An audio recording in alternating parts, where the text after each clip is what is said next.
Oreshnik. La Russie a violemment frappé l'Ukraine, touchant Kiev et l'ouest du pays avec une combinaison de drones et du missile indétectable Oreshnik, utilisé pour seulement la deuxième fois depuis son déploiement.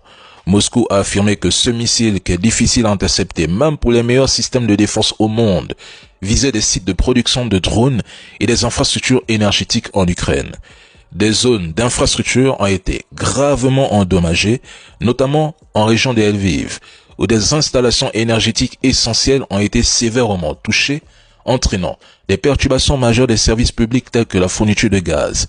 Plus d'1 million de foyers sont sans eau, ni électricité depuis mercredi. L'Ukraine, confrontée à cette escalation, demande une réunion d'urgence du Conseil de sécurité de l'ONU pour condamner uniquement l'usage du missile Oreshnik, qualifié de menace pour la sécurité européenne. Et faites le constat, dans les médias français, ils pleurent, dénoncent et comptent au moins 4 morts dans ces attaques, ce qui suscite indignation et couverture médiatique accrue.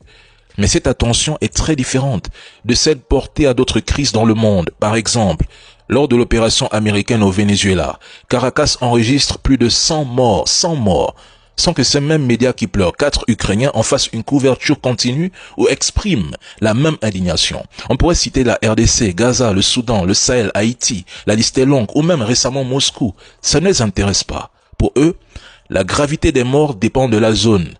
Tant que ce n'est pas en Europe, ce n'est pas important.